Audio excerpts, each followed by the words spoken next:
Grossi Posse Packer Nation. Welcome to another episode of Packast, the podcast where you don't have to be a Packers fan, but it sure does help. I'm your host, Tom. When this comes out, it'll be Friday, but right now it's Thursday, and so I'm waiting to drink just 24 hours more. Grossi. And today we have some special guests here on the show. They are the hosts, the creators, the architects of the greatest named podcast in the history of podcasts. And we have Maggie Loney and Perri Goldstein, the creators of Pack's What She Said. Thank you so much for coming on, you both. I really appreciate it. Yeah, this is fun. Yeah, happy to be here. Thanks for having us. Absolutely. And was that intro okay? I don't know if I added enough flair. I can go back and I can roll some R's maybe. I just wanted to see if that was okay. It was solid? You talk so fast. I don't know how you do it. Yeah, it's a New York thing, Maggie. It is a New York thing. It's a problem. It's interesting because like when I teach too, I feel like everyone's just so acclimated to it. But like when I do go out to like Wisconsin, I'm like, okay, Tom, slow it down just like a tiny bit. Because yeah, we talk very, very fast. I apologize. I'll go to 1.5 speed. Thank you. I appreciate it. I got you. So thank you again for coming on, and we're here to talk all about the Packers. And I think the first thing that I have to ask you, so with your wildly successful podcast, now that you have jumped into the fray that is the Packers Twitterverse, after the draft, people were a little upset, just a smidge perturbed. And I want to know, kind of getting your takes on how you were feeling post-draft about the Green Bay Packers team, about the draft itself, and if you were expecting what unfolded, or were you kind of taken aback like a good amount of people? Yeah, so I know that you were kind of in the same situation that we were. We were both on the Cheesehead TV live draft party when everything happened. And Perri has a very fun reaction that is on camera forever now. But I think I was more surprised than she was as far as the direction that they were going to go.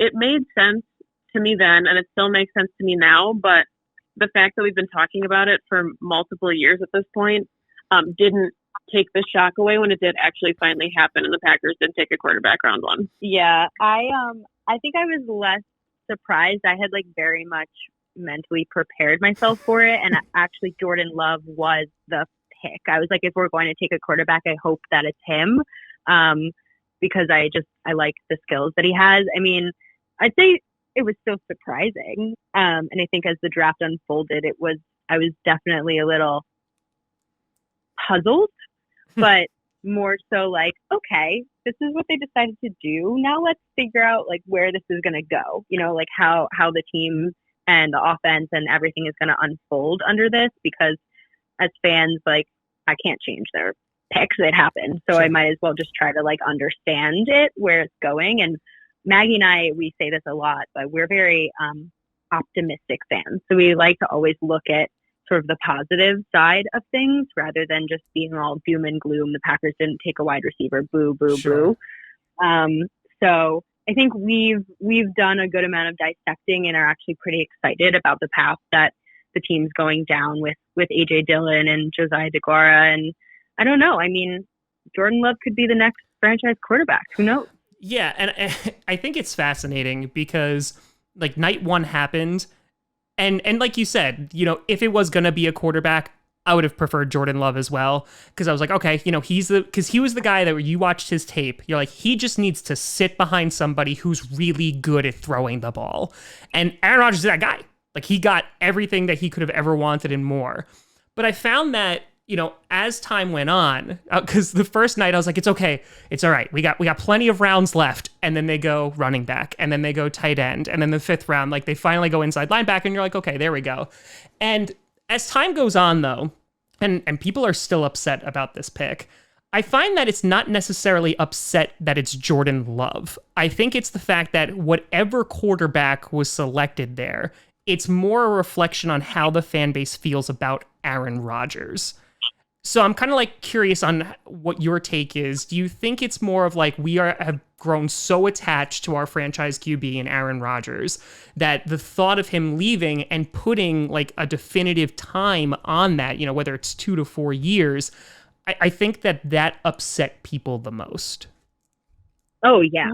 Oh, 100%. I mean, nobody wants to think about life past Rodgers because the chances that we get another great are very slim. I mean, we got very lucky going from Favre to Rodgers. That doesn't happen to many franchises. And the chance that we get a third, even though I'm hopeful, is again slim. So I just think it's the same for me. I mean, Aaron Rodgers is my phone background. Like, I love the man so much that the idea of not watching him every Sunday, like, it makes me sad. And I think coming to terms with the fact that he is 37 years old and, like he says, on the back nine of his career is just a really hard thing to wrap your mind around as a fan. Yeah, and I think it's really hard too when you think about, how everything ended with Favre, and he made football fun again in Green Bay, and he took the Packers out of, this slump that they had experienced through the 70s and 80s. He made free agents want to come to Green Bay. So everything that he did, the way that his time ended in Green Bay, I think that fans are now kind of afraid that same thing will happen with Rodgers, especially if it unfolds the same way where it happens to be a division rival. So I know that now with the way that contracts are structured, we're seeing quarterbacks, especially this offseason with Tom Brady and Phillip Rivers, people are moving around now more than they ever have, and it's becoming harder and harder to play your entire career with one franchise. But the way that it ended with Favre, I think, makes people especially anxious about how everything could go down with Rodgers. Yeah, and I think that when you look at it from that perspective, like, because that's the fan perspective, right? In which we're like, nope, like Aaron Rodgers, he still has X amount of years left. We're fine. We don't want to think about it. The guy is still playing great football, and he hasn't really lost a ton of steps. Maybe he was a little bit less accurate last year, but like the guy can still make, 1 in a million throws. But you look at it from the perspective of like there is a very real chance that Aaron Rodgers is not playing on the Packers, 2 to 4 years from now. And I think like that really rubbed people the wrong way. And so regardless of who was going to get picked there, that was going to lead to problems. But I will say that I do disagree with the narrative of saying that this was a draft that is not going to help the 2020 Green Bay Packers. And I was listening to your episode 20 and talking about how you were on the page of like, this is going to be kind of like a transformation, if you will, for like a team in which you will have a more balanced team. You'll be a more run heavy team, with Dillon and Jones and maybe Williams. I'm curious of kind of like how that's going to impact your expectations for this year. Looking at this team, Aaron Rodgers might not put up godly stats, but he doesn't need to. So kind of where are your heads at when it comes to what your expectations are for maybe Aaron Rodgers this season or the Packers as a whole? Yeah, we kind of just talked about this in our last episode. And what we agreed upon the most was that, we played a game called Progression or Regression, and we were trying to figure out if the players would have better or worse stats in 2020 than they did in 2019. And for most of the players, we felt like we were cheating because we said even if their stat line regresses, it's not necessarily the offense or defense as a whole that's regressing. So, if Aaron Rodgers is going into this self-proclaimed back nine of his career, we don't want him to have to carry the entire load that he's carried for his entire career in Green Bay. So if you look at a more balanced offense, giving him some more protection, bringing back Mercedes Lewis and drafting a tight end that can block, I mean, there's a lot of things that I think the Packers will do in 2020. So even if their overall record doesn't look as good as 13-3, because that's really hard to do, we both, agreed that it's very likely that this will be a better Packers team in 2020.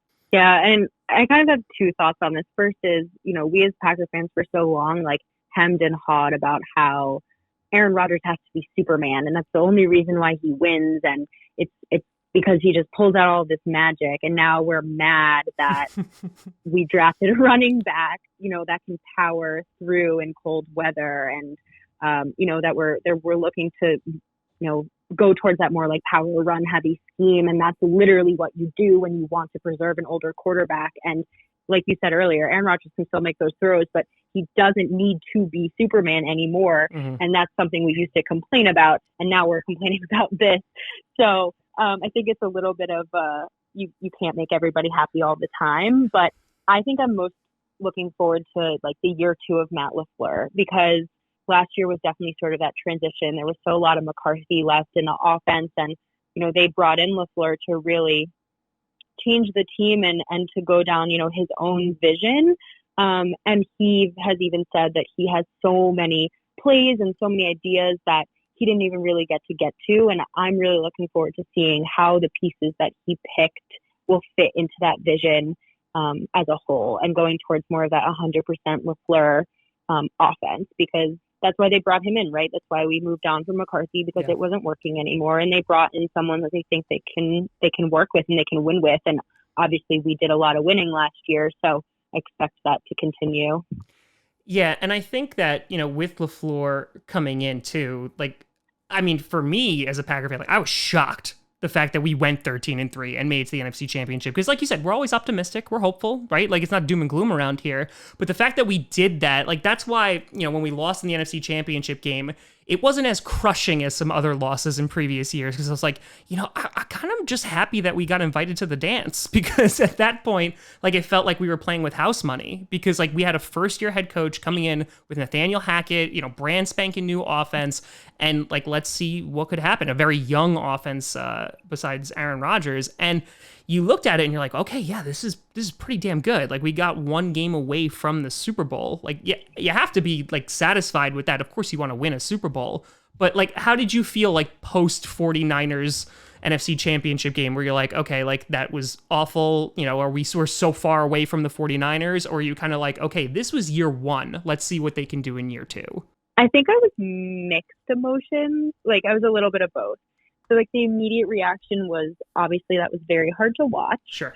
And I may have shed some tears on the walk home, but after, the original, the initial disappointment, I guess, of not making to the Super Bowl sort of subsided, it is that feeling wow, we just did a lot in the first year of an offense and new head coach, and everyone doubted us except for James Jones. And I was definitely, I guess, proud and excited for this season. And it definitely was a fun season to watch. The team and the camaraderie and the locker room and the culture changed, and it seemed like they had a lot of fun. So of course we want to see our team go to the Super Bowl, but exactly like you said, it was hard to be so down about it when the expectations were lower and we completely blew it out of the water. Yeah, I think it was hard to have expectations going into this season just because of all the things everybody already mentioned, where new head coach, first time you've had a new coach in an exceptionally long time. You have a quarterback learning a new scheme for the first time in his career. You have all these big free agent signings that are coming in and overhauling the defense. But it was all pieces that I think will make a bigger impact going into year 2. So like you said, we were kind of playing with house money going into the NFC Championship game. And I know that the Packers had that reputation as they were the fraudulent 13-3 team because they happened to win close games. But at the end of the day, they were still winning. And I think that they put enough together in year 1 that with everything that they've done in the offseason, even though they weren't the moves people are expecting them to make, I think it'll do enough to still propel them forward as they pick up the offense further, as some of the younger guys develop, like Kingsley Keke, we're excited about. Jay Sternberger gets a real shot at tight end 1. So I think, with those thoughts in mind, 2020 and hopefully the rest of Aaron Rodgers' career are set up to be really excited, assuming all goes according to plan with the way LaFleur is building his team. Yeah, and I think, kind of what was mentioned before about we have been so used to the Superman Aaron Rodgers. You look at 2016 and the run the table season. You look at that, and as a fan, it is exciting, it's thrilling. You're like, oh my God, I can't believe my team is doing this. But if you take a step back, you're like, it's literally Aaron Rodgers. It's him who is saying, okay, guys, I'm going to go out and win this game again. And he does it, and he does it with not a ton to work with. I remember, I think it was the the last game against the Lions, like Ripkowski came out of nowhere and like had a great first half because like we barely had a running back. We had Ty Montgomery. And like it was one of those things that, you know, we ran on this run and it was great and it was wonderful. And then we got blown out in the NFC Championship game. And you're like, okay, but like we need to build a team around them, because you looked at a team like the Eagles and the Vikings, like when they were competing in the NFC Championship game, and thankfully the Vikings lost, but they were competing with backup quarterbacks. And you look at that and you're like, wait a minute, they're doing it with backups and we're doing it with one of the best quarterbacks in the league, because they have built a strong defense, a strong running game. They built a team around the QB that, you know, if we did that, our lives would be significantly better. And I think that that's what we're starting to move towards. Yeah, and I think that, you know, everybody talks about wasting Aaron Rodgers' prime, and he has to get at least one more ring before he retires. And then you see Drew Brees and Phillip Rivers, and there's plenty of talented quarterbacks who have never made it to the big dance, let alone won a ring. So I think what fans need to remember, and I know it's hard in Green Bay because it's title town for a reason. There's a history of winning, but making it to the playoffs is really hard. I don't think people understand that every year you're either getting worse or better, unless you're like the Jaguars, and then you're just kind of neutral. Perpetually better. But, you know, there's this level of making it to the playoffs for the extended period of time that the Packers did was significant. So as frustrating as it was for Packers fans to not get another Super Bowl out of that, like, we all understand that, but, you know, at least you were in it every single season. And I think now with Matt LaFleur coming in, the Packers are going to be in that conversation again, where you can expect them to be in it with these new pieces. I talk about this all the time because it's so frustrating that, you know, the Patriots dynasty, if you want to call it, has really skewed, I think, the average fan's view of how easy or difficult it is to win a ring. And like, people forget that, like, that's the anomaly, not the norm. And it's very, very, very hard to win a Super Bowl, especially in the NFC. I think traditionally the last few years, I personally think the NFC has just been a harder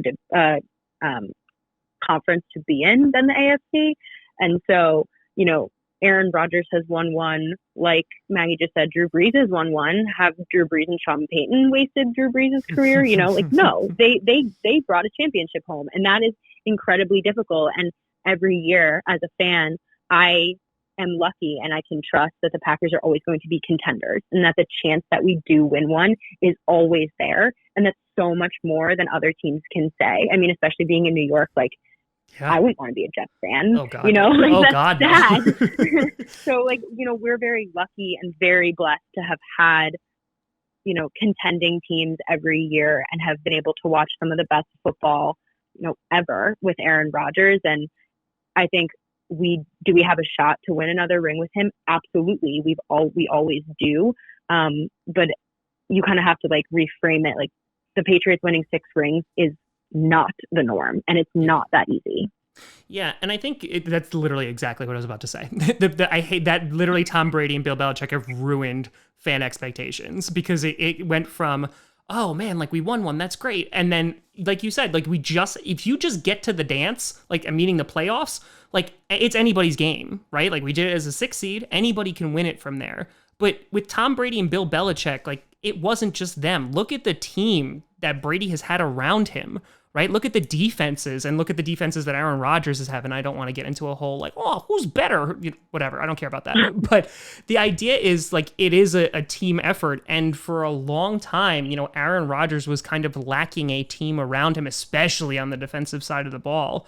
And I think that now, you know, coming into this season where you're starting to see this shift, I think it's different, right? It's changed. It might not necessarily be good or bad, but it's different. And fans, you know, it's hard to contend with. You know, we always talk about Packers fans being spoiled, and I know some people call them entitled town, and there's, like, so many negative connotations when you think about, yes, the Packers have had this long, sustained history of success, and are Packers fans spoiled by that? But, you know, I think that when you're in it, you still have to try and find a way to appreciate it, because, like Perri said earlier, you hope, of course, that Jordan Love brings you 15 more years of Hall of Fame quarterback play, because that would just be absolutely unheard of to have 45 years of that type of, you know, legacy in Green Bay at the quarterback position. But if it's not, well, at least like she said, you can rely on the fact that you should be in the conversation to make the playoffs and make a run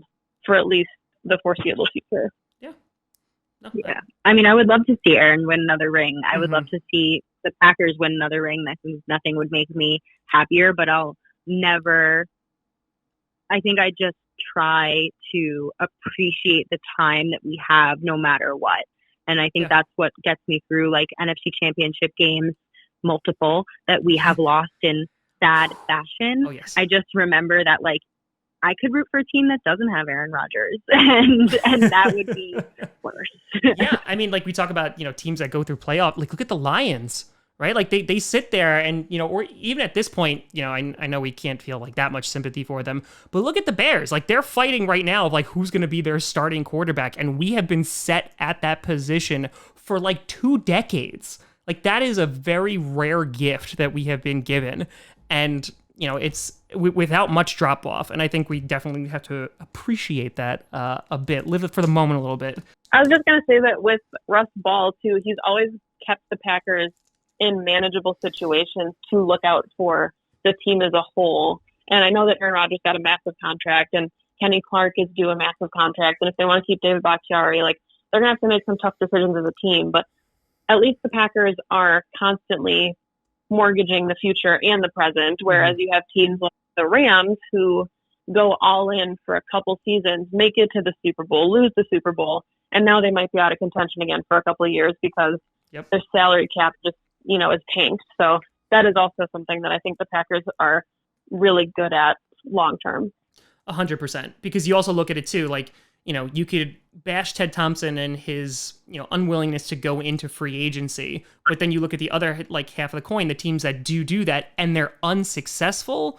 That's a tough pill to swallow. I mean, you look at like the Broncos, right? The Broncos, they invest everything in Peyton Manning. They bring all these defensive guys in, and they do it. They win a ring, and then they're out of contention for a few years. They go through a QB scramble for a few years, and now they've settled on Drew Lock potentially.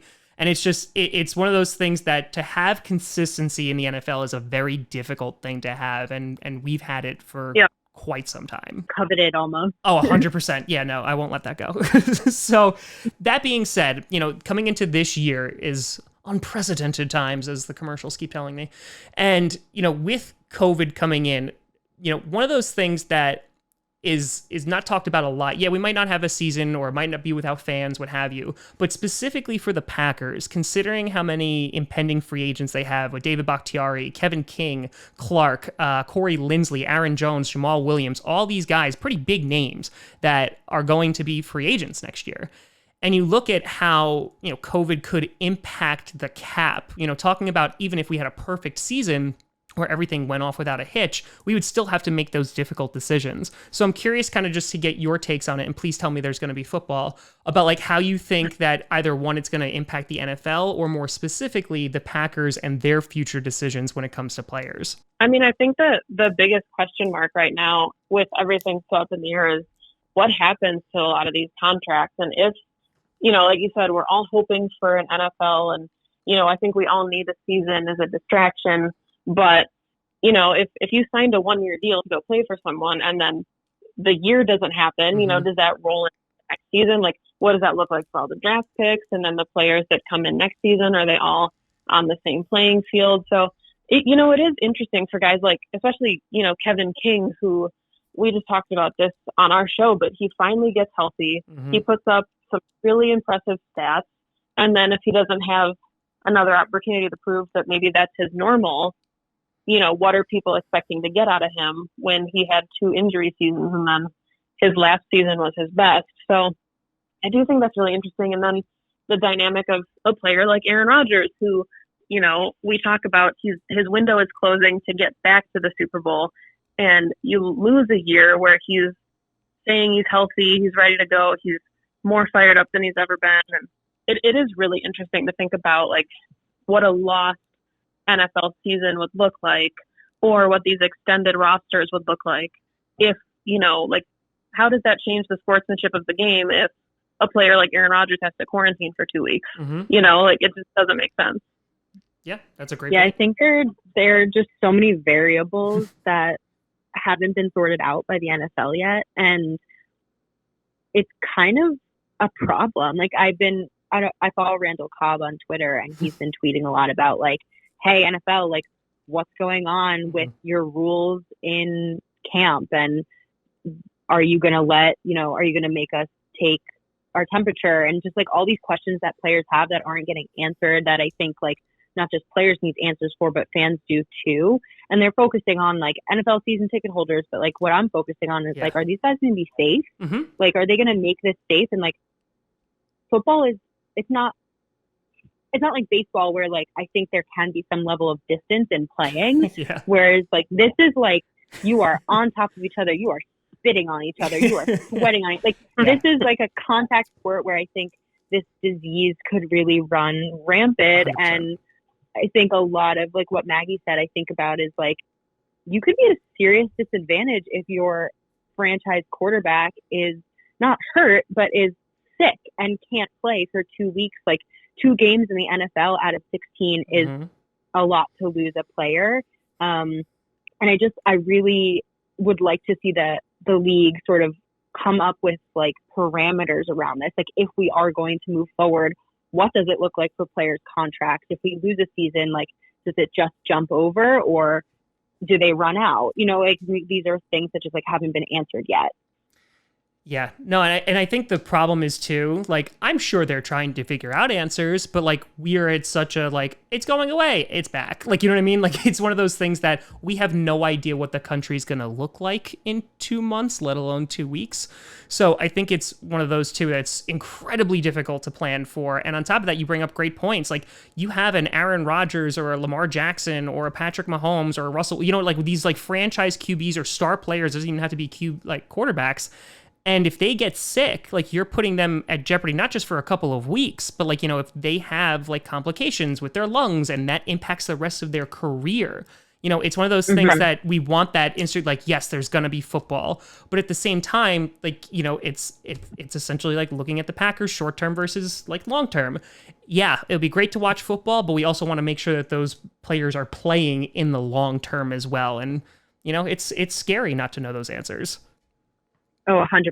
And I would honestly, and I mean, people might disagree with me here, I'd rather forego one season for people to be healthy and just get back to, you know, a more normal NFL season next season than, God forbid, a player get incredibly sick and be ill and have it impact the rest of their lives. I mean, I'm sure there are guys out there that are immunocompromised, you know, or have family members that are, and I would hate to see a sport that, yes, I love it, and I would be so unbelievably sad to not have a football season, but I would hate to see that have such a drastic and potentially fatal impact on guys. They don't need to put their lives on the line like that. Yeah. I mean, they already do. I mean, we already do. Like, you know what I mean? Do. So, like, you guys don't need to go a step further. Like, you already risk your physical well-being. Yeah, you don't. Yeah, no, I absolutely hear you with that. We hope for the best. We remain cautiously optimistic.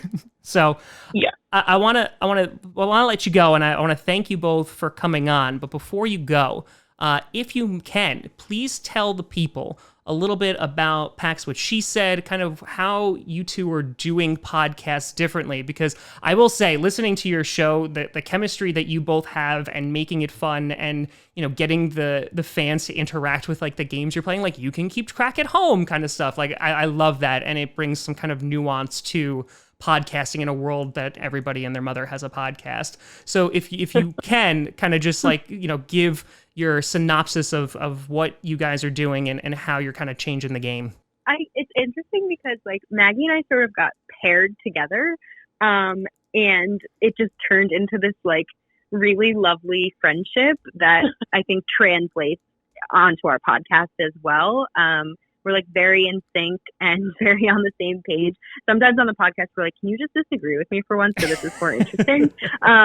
But we're very, you know, very focused on, I think, 2 things. One, a love for the Packers, but also bringing different voices to the sports world. And, you know, we bring on guests, and we like our guests to be women because we are a women, you know, led podcast. And we very much kind of think about and appreciate amplifying women's voices in sports. And so I think that started at the beginning. It's where the name stems from, which Maggie thought of, so you can give her all the credit. And, and it just kind of has translated into, what we're building now going forward.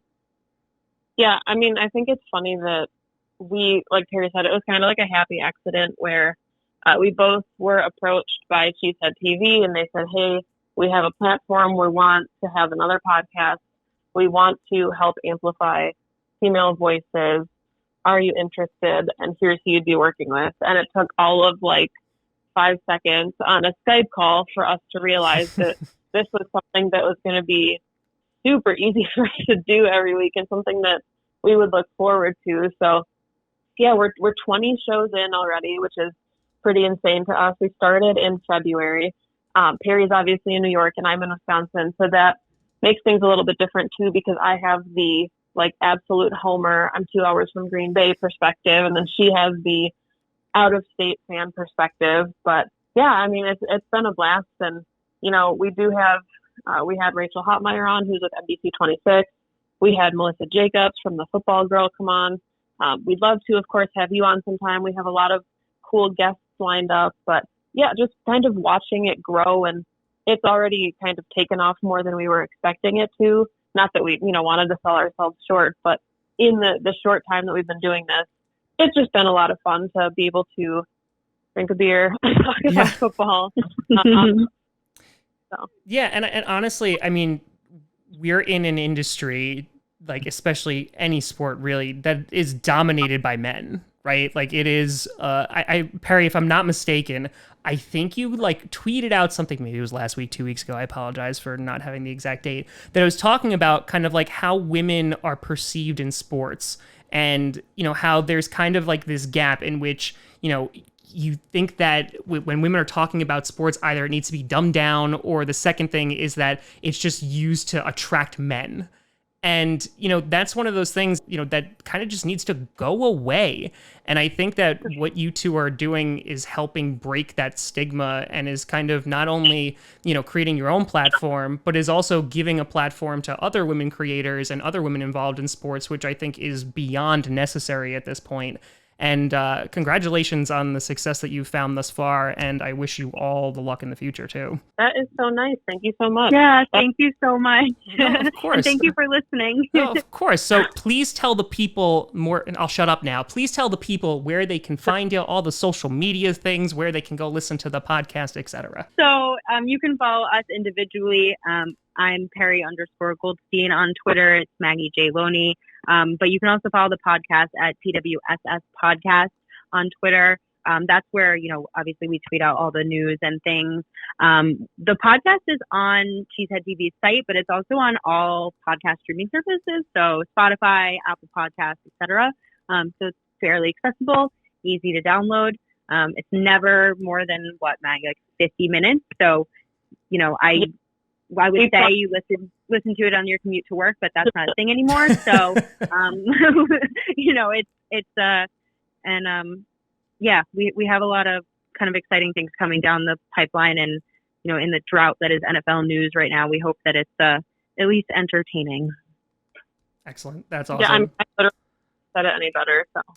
Perfect. Well, again, I thank you both for coming on. I really appreciate you taking the time. Yeah, thank you so much for having us. This is super fun. So go check out Maggie and Perri and the wonderful things that they're doing over on Pack's What She Said. You can always find me at TomGrossiComedy.com or at Tom Grossi Comedy on all the social media. See down below. Check out Packast on SoundCloud, iTunes, Google Play Music, Spotify, and of course the YouTubes. And a big shout and thank you to all the patrons over at Patreon.com/TomGrossiComedy and the YouTube members. We'll be streaming tonight, 7 p.m. Eastern, so get your tushies over there and we'll have a good time. But thank you so much for watching. I'm Tom Grossi. And as always, go Pack, go.